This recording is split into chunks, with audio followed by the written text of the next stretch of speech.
जहाँ पर ब्रह्मानंद का खेल होता है, वहाँ पर अहम के लिए कोई जगह नहीं होती और वहाँ पर मेरे में और तुझ में कोई फर्क नहीं है।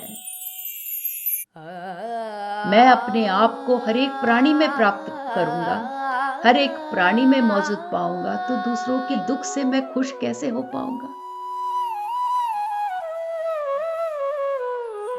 ब्रह्मानंदम।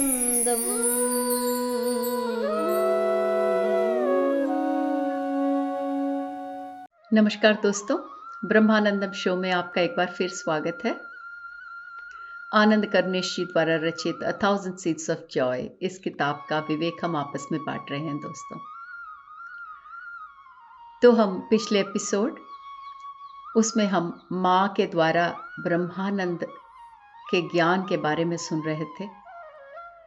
हमने ये भी जाना कि अहम के द्वारा जो खुशी हमें प्राप्त होती है, दूसरों के दुख से जब हम खुश हो पाते हैं, तो वो सिर्फ अहम के कारण प्राप्त हुआ विकृत आनंद है, जो क्षणिक है, तात्कालीन है और जिसके आने जाने के पश्चात शरीर एकदम निस्त्राण हो जाता है। जो ब्रह्मानंद है, जिसके बारे में माँ हमें इस किताब के द्वारा विस्तार पूर्वक बता रही हैं।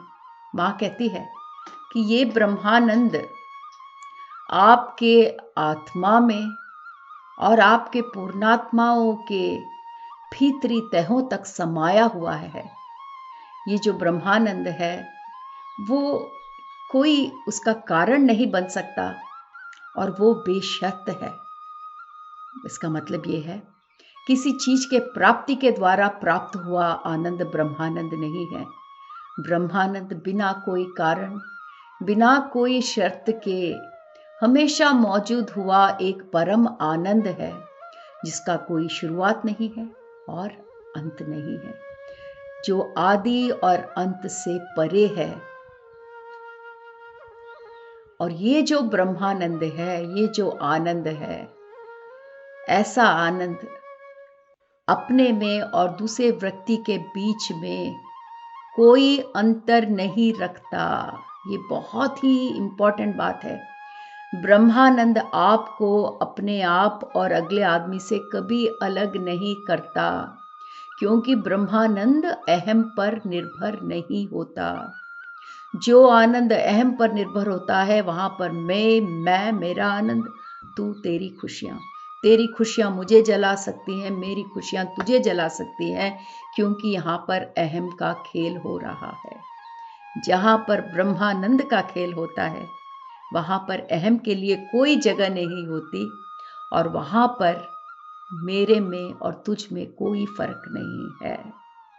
और ऐसे आनंद में, जहाँ पर मेरे में और अगले आदमी में कोई फर्क नहीं हो, मैं अपने आप को हर एक प्राणी में प्राप्त करूंगा, हर एक प्राणी में मौजूद पाऊंगा, तो दूसरों के दुख से मैं खुश कैसे हो पाऊंगा?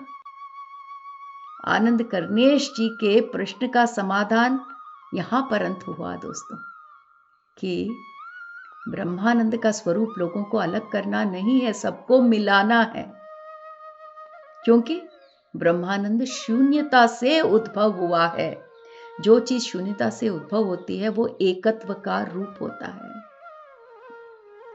ये कहते हुए माँ आगे बढ़ती है और कहती है कि इस ब्रह्मानंद का अनुभव मनुष्य तभी कर सकता है जब उसका मन संपूर्ण रूप से शांत हो। जब उसका मन संपूर्ण रूप से शांत हो जाता है, तो वहां पर अहम भी चुप हो जाता है, क्योंकि अहम उस मन में निवास करता है जो सोच और भावनाओं से हमेशा भरे और विचलित रहते हैं। जब आपने अपने मन को ही शांत कर लिया हो, तो वो मन अहम रहित हो जाता है। और ऐसे अहम रहित शांत मन जिस व्यक्ति के पास होता है, वो व्यक्ति सबके आनंद का अनुभव अपने आनंद में करता है और अपने आनंद का अनुभव सबके साथ बांटता है। इतना सुंदर वाक्य है दोस्तों कि ऐसे शांत मन में जहां पर अहम की कोई गुंजाइश ही नहीं है, ऐसे स्थिति में वो मनुष्य हर एक के आनंद को अपने आनंद की तरह अनुभव करता है। तो ऐसा व्यक्ति दूसरों के दुख में खुश नहीं हो पाएगा, क्योंकि वो सबसे जुड़ा हुआ है। इस वाक्य के साथ हमारा दूसरा अध्याय अनंत आत्मानुभूतियां समाप्त होती है दोस्तों। अब हम तीसरे अध्याय की तरफ बढ़ते हैं। तीसरे अध्याय का नाम है पवित्र त्रिमूर्ति। तो इस अध्याय में हम उस पवित्र त्रिमूर्ति के बारे में विस्तार पूर्वक जानेंगे। तो ये अध्याय के आरंभ में आनंद कर्णेश जी माँ से ये प्रश्न कर रहे हैं, माँ आपने हमें आत्मानुभूतियों के बारे में बहुत कुछ बताया। एक बात बताइए कि ये जो आत्मानुभूतियां हैं, इन सब के ज्ञान से हम अपने आध्यात्मिक परिवर्तन को किस प्रकार आगे बढ़ाएं। तब माँ कह रही है, मैंने चेतनाओं का विभिन्न रूप पिछले अध्यायों में समझाया था। जब मनुष्य इस चेतना के विभिन्न रूपों के बीच का ये जो संबंध है उसको भली भांति जान जाता है, तब वो व्यक्ति समझ जाता है कि चेतना के एक स्तर से दूसरे स्तर को, दूसरे स्तर से तीसरे स्तर की तरफ कैसे बढ़ना है, किस प्रकार अपने जीवन में परिवर्तन लेकर आना है। तो एक बार ये बात का और विवरण पूर्वक हम समझने की कोशिश करते हैं। सो दोस्तों, चेतनाओं के विभिन्न स्तर हैं, तभी सारी चीजें एक जैसी तो लगती नहीं है। जो चेतना का भौतिक स्तर है, जो हमारा दृश्य प्रपंच है, दृश्य लोक है, उसमें और अदृश्य लोकों में काफी चेतनाओं का डिफरेंस है। वहां तक क्यों, पिछले अध्यायों में हमने काफी विस्तार पूर्वक ये समझने की भी कोशिश की थी कि चेतना के अलग अलग स्तर, जैसा कि हमारी आत्मा हुई, हमारा शरीर है, ये सब चेतना के विभिन्न स्तर हैं। इसको हम कहते हैं अंग्रेजी में लेयर्स ऑफ कॉन्शियसनेस। तो जैसे जैसे हम स्थूल लोक की तरफ बढ़ते हैं, चेतना का स्तर भी स्थूल होता जाता है। और जैसा कि हमारा भौतिक विश्व है, हम समझते हैं कि ये स्थूल रूप है चेतना का, स्थूल, जिसे हम अंग्रेजी में कहते हैं ग्रॉस। तो इस ग्रॉस विश्व में ये स्थूल रूप है, तो ये चेतना का प्रकंपन कम करना पड़ता है स्थूल रूप में इस विश्व को सामने लाने के लिए। तो माँ ये कहती है कि अगर आप ये समझते हो कि जो भी कुछ सृष्टि है, जितने भी तरह की सृष्टि के बारे में आपको जानकारी है, वो सब चेतना के अलग अलग लेयर्स हैं, अलग अलग तह हैं, अलग अलग परतें हैं। और जब आप उनके बीच का संबंध का मतलब ये है कि जब आप जान जाते हैं कि चेतना का स्तर अलग अलग किस कारण से होता है, क्यों होता है, उसके पीछे का मैकेनिज्म क्या है, उसके पीछे का साइंस क्या है, जिसको कहते हैं हम स्पिरिचुअल साइंस, जब आप उसे समझ जाते हो, तब उस आदमी को, उस व्यक्ति को ये समझ में आती है कि किस स्तर से किस स्तर में बदला जा सकता है और इस आध्यात्मिक परिवर्तन का मार्ग क्या है। जैसे दोस्तों, सारे नदियों का पानी समंदर में समा जाता है, इसी प्रकार छोटी चेतना मतलब कम प्रकंपन वाली चेतनाएं ज्यादा प्रकंपन वाले चेतनाओं में समा जाता है, जैसे कि सारी नदियां समंदर में समा जाती। ये जो अनंत शून्यता है, जिसमें सारे दिव्य आत्माएं एकत्व में हमेशा उपस्थित रहते हैं, वो चेतना का सबसे ऊपरी तल मतलब सबसे ऊपर वाला सबसे बड़ा परत है, बिगेस्ट लेयर। माँ हमें ये ब्रह्म ज्ञान कितने खूबसूरती से दे रही है दोस्तों। माँ कहती है कि ये जो अनंत उपस्थिति है, जो शून्यता है, जहां से सृष्टि का उद्भव हुआ, जहां सारे दिव्य आत्माएं, एसेंडेड गॉडेसेस, डिवाइन बीइंग्स, जहां पर एकत्व में हमेशा मौजूद रहते हैं, वो चेतना का सबसे बड़ा तय है, सबसे बड़ी परत है। और ये जो चेतना का सबसे उच्चतम स्तर है, ये सारे द्वंद्वता से परे है, सारे ड्युअलिटी से। यहां पर कोई ड्युअलिटी नहीं है। तो ये जो परत है दोस्तों, इसमें कुछ नहीं है, अर्थात सब कुछ है। जैसा कि मैंने पहले कहा था, शून्यता और परिपूर्णता। शून्यता और परिपूर्णता दोनों है यहां पर, और शून्यता और परिपूर्णता दोनों से ये परे है। तो ये जो शून्यता है, जो चेतना का सबसे बड़ा लेयर है, इसमें सब कुछ होते हुए भी कुछ नहीं है, और ये सबसे परे है। तो ये तो हमारा फर्स्ट लेयर हो गया दोस्तों। ठीक है, माँ लेयर्स ऑफ कॉन्शियसनेस के बारे में बता रही है, चेतना के स्तर।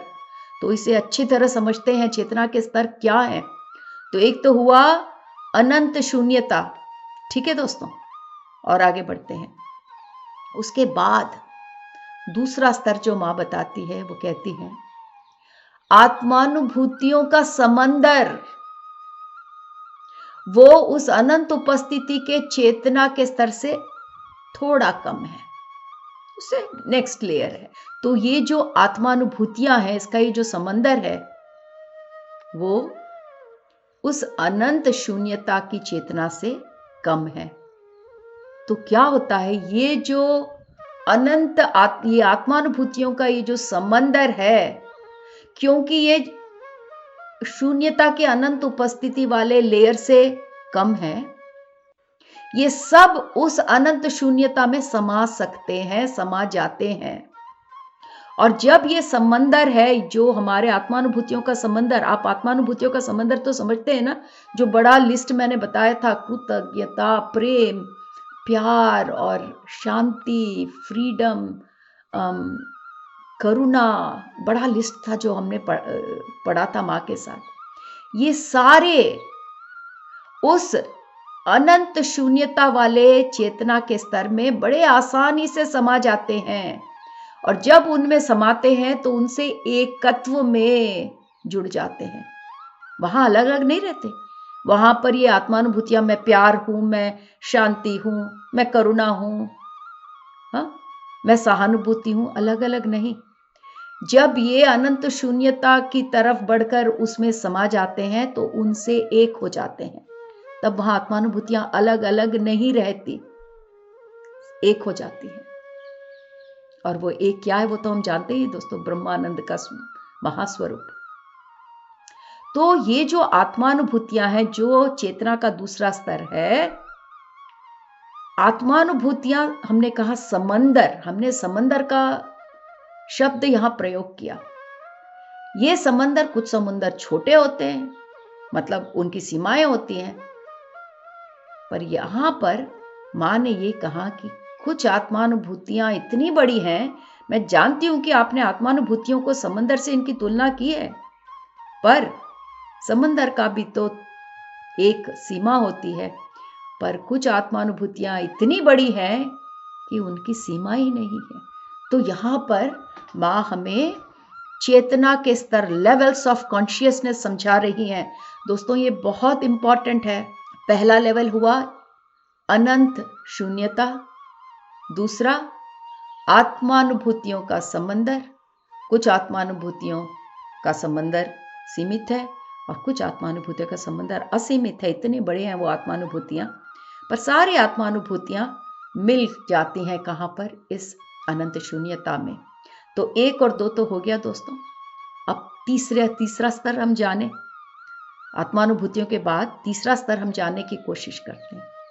यहां पर मां समंदर का शब्द का प्रयोग नहीं करती, यहां पर झील शब्द का प्रयोग कर रही हैं।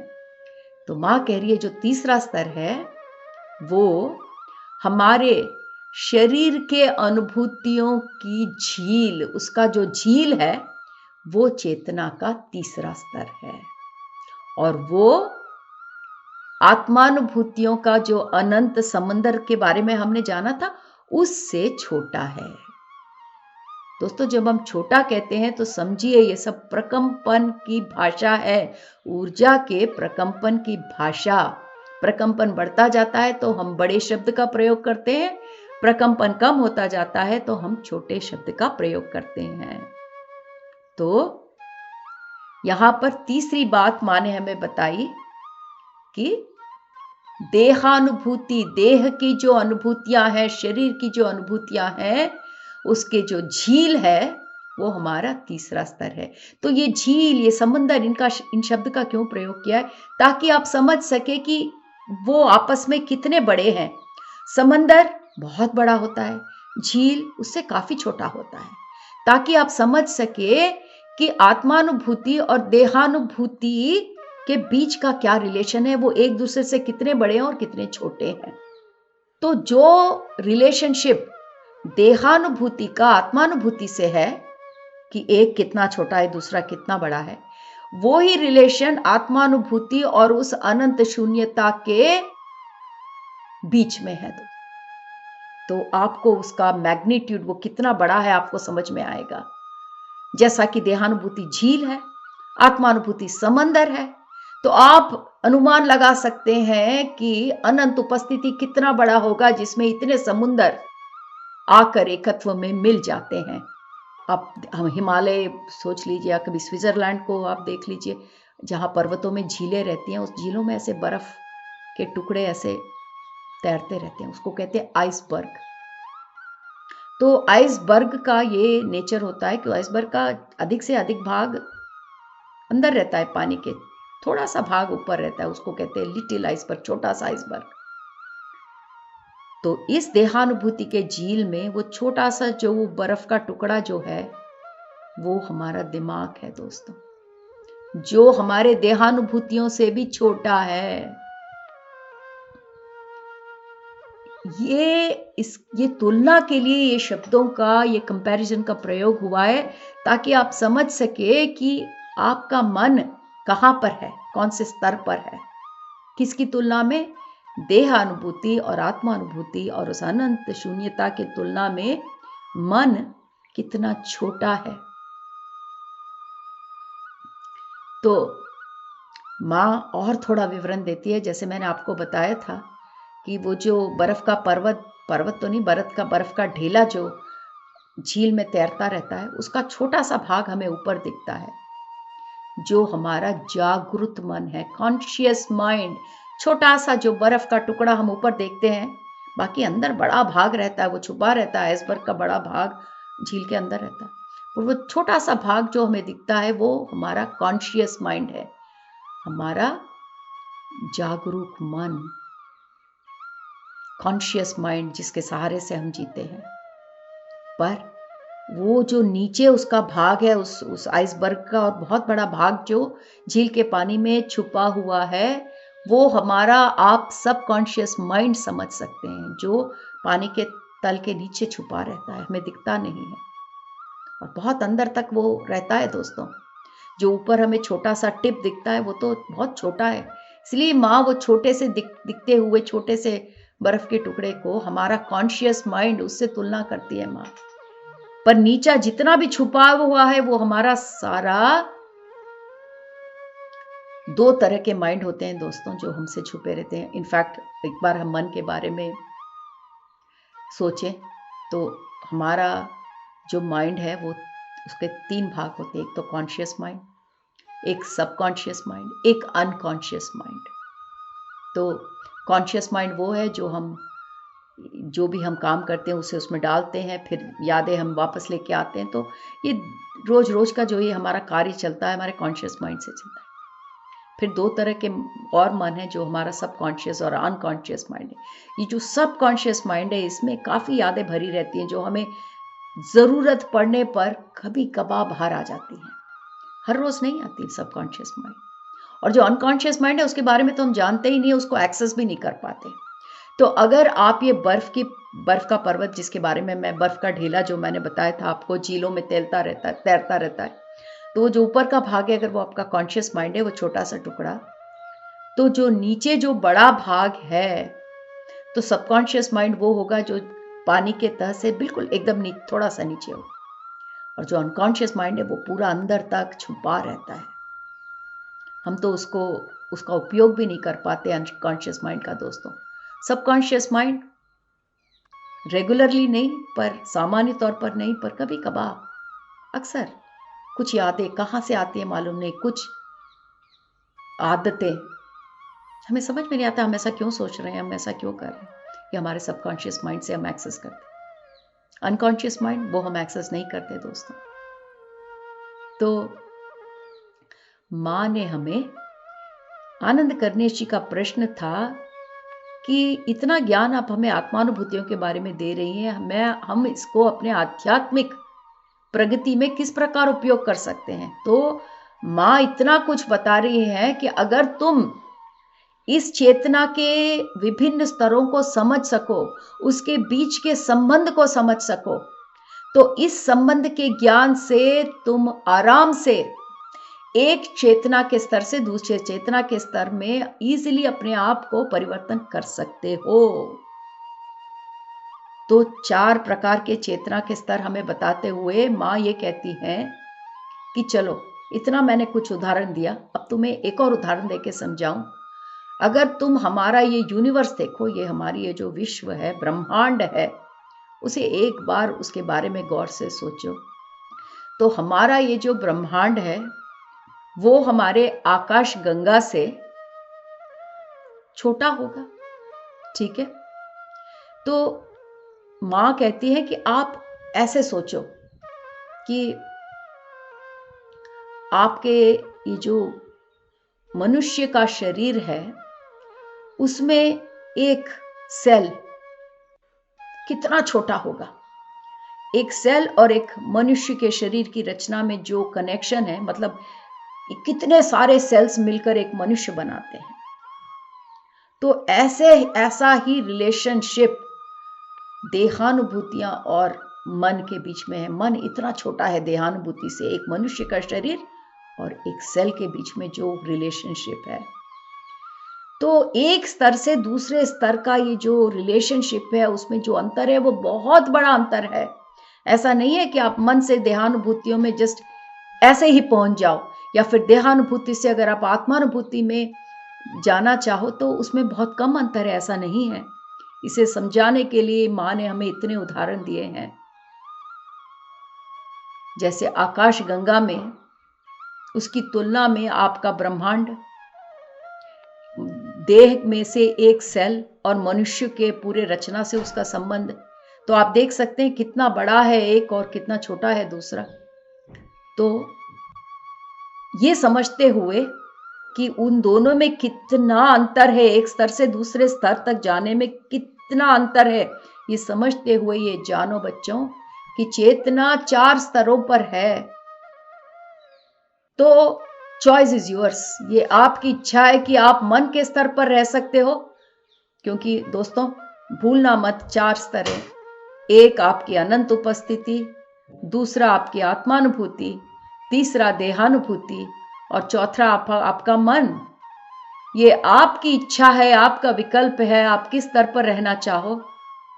आप चाहो तो इस मन के स्तर पर रह सकते हो, जिंदगी यहां से व्यतीत कर सकते हो, या मन के भ्रम से, मन की माया से अपने आप को हटाकर अगले स्तर देहानुभूतियों तक पहुंच सकते हो। देहानुभूतियों को जानते हुए वहां से आत्मानुभूति की तरफ आपकी यात्रा कायम कर सकते हो। आत्मानुभूतियों के समंदर को भली भांति समझते हुए उस शून्यता की अनंत उपस्थिति में एकत्व के सागर में मिलकर अपने आप को ब्रह्मानंद में पा सकते हो। क्या अद्भुत वर्णन है दोस्तों। कहाँ मिलता है ऐसा ज्ञान।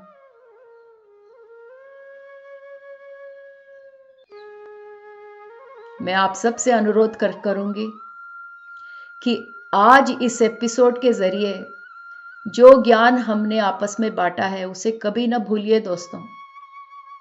ये भूलने वाला ज्ञान नहीं है। आप भले ही अपने नाम भूल जाइए, कोई बात नहीं, पर जन्म जन्म को जुड़ाए हुए जो लिंक हम कहते हैं, लिंक बिटवीन इनकारनेशंस, उसको समझने के लिए इस 4 स्तर के चेतना के बारे में जानना बहुत आवश्यक है। तो दोस्तों, इतने अद्भुत ज्ञान को बांटकर आज का एपिसोड मैं यहाँ खत्म करती हूँ। अगले एपिसोड में हम फिर मिलेंगे। धन्यवाद।